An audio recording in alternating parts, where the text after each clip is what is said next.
What I wish I knew before saying, I do. They say love is blind. But nobody told me it could also be quiet. Quiet when you're hurting. Quiet when you're crying. And silent when it's too late to walk away. This is my story. And I hope you listen. Before it's your story too. The man of my dreams. His name was David. He was tall, handsome, with a voice that made you stop and listen. We met at a wedding. I was sitting alone, and he walked up to me and said, "A beautiful girl like you shouldn't be sitting here all by herself." I laughed.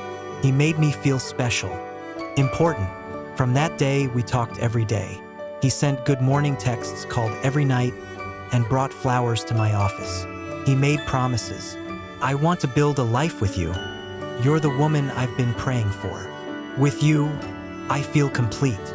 I believed him, every word. 6 months later, he proposed. A fancy dinner, candlelight, and a diamond ring. I said yes. No long prayers, no deep questions, no waiting, because I was in love. And love is all that matters, right? The warnings I ignored. My best friend, Tina, warned me.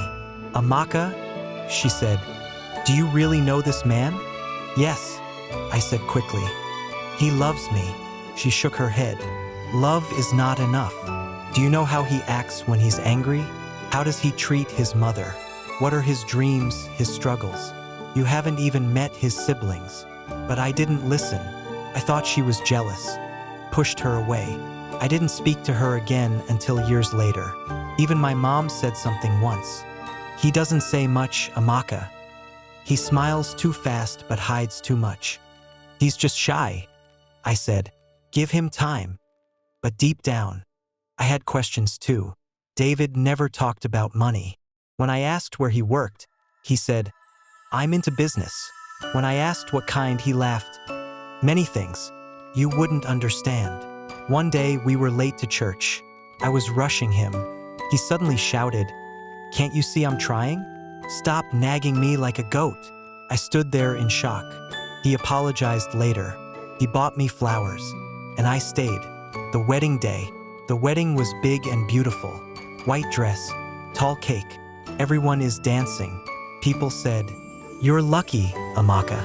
David is a good catch. You two are perfect together." I smiled, but inside, I felt nervous. I didn't understand why. Maybe it was fear. Maybe it was God speaking.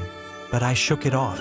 I told myself, this is just normal cold feet. That night, in the hotel room, I reached out to hold him. He moved away. "I'm tired," he said. "Let's sleep." I sat in bed, wide awake, and my heart whispered something I didn't want to hear. "This is not what you dreamed of." The first year of pain. The love died fast. David changed. Or maybe he was always this way. I just didn't see it. No more good morning. No more flowers. Just silence. When I cooked, he would complain. "Is this how your mother taught you to cook?" If I didn't cook, he would shout, "You can't even do your job as a wife." He stopped coming home early. Some nights, he didn't come at all. One night I asked, "Where were you?" He looked at me like I was trash and said, "You're not my mother. Stop acting like one." I cried myself to sleep.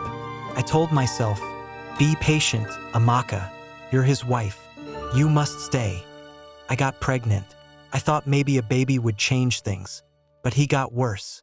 He said, "You're getting fat. Look at yourself." He didn't come for the baby scan. He didn't touch my belly. He didn't care. One night, I begged him to talk to me. "What happened to us?" I asked. He shouted, "Leave me alone. I have work, I have stress. You women are never satisfied." He pushed me. I fell to the ground and lost the baby. I lay on that cold floor, bleeding, crying, holding my stomach, and I whispered, "God, why did I marry this man?" The breaking point. After I lost the baby, he didn't cry. He didn't even stay at the hospital. He dropped me off and said, "Call me when you're ready to come home." That was when something inside me broke. I realized I had married a stranger, a cold, careless stranger. I stayed for 6 more months. I prayed, I fasted, I hoped, but nothing changed. One night he hit me again, and I said enough. I packed my bags while he was sleeping. I left everything. I ran back to my parents' house. They opened the door. No questions, just love. They held me as I cried like a baby. What I wish I knew. Now I speak to young women. I tell them what I wish someone told me and what I ignored when they did. Love is not enough. Marriage needs honesty, patience, respect, and peace. If you feel fear before saying, I do, don't ignore it. If you see red flags, run. Don't paint them white. Don't rush because your friends are getting married. Don't marry a man just because he says, I love you. What I wish I knew before saying I do is this. Sometimes walking away before the wedding is better than running away after it. Again, before you say I do, ask the deep questions. Watch how he talks when he's angry. Watch how he treats people who have nothing. Don't rush love. And never ignore red flags because you're afraid of being alone. Being single is hard, but being married to the wrong person is harder. I'm healing now. I'm stronger. I'm wiser. And I'm free. If you're not yet married, please learn from me. If the story touched your heart, please like, comment, and share. Someone out there needs this message. Subscribe for more stories that open hearts and heal wounds. And always remember, your peace is more important than any wedding ring. Moral lessons from What I Wish I Knew Before Saying I Do. 1. Love is not enough. Marriage needs more than feelings. It requires trust, honesty, patience, and shared values. Falling in love is easy, but building a life with someone takes wisdom. 2. Never ignore red flags. If someone shows you signs of anger, control, dishonesty, or disrespect before marriage, believe them. Red flags you ignored before marriage become deeper wounds after marriage. 3. Ask the hard questions. Don't rush into marriage without knowing the person deeply. Ask about their values, family, finances, past, and goals. Real love can handle real questions. 4. Listen to advice. When loved ones raise concerns, don't shut them out. Sometimes, the people who love you see what you can't see in the middle of excitement and emotions. 5. Don't marry out of pressure. Never marry because your friends are getting married or because of age, family pressure, or fear of being alone. It's better to wait for the right person than to suffer with the wrong one. 6.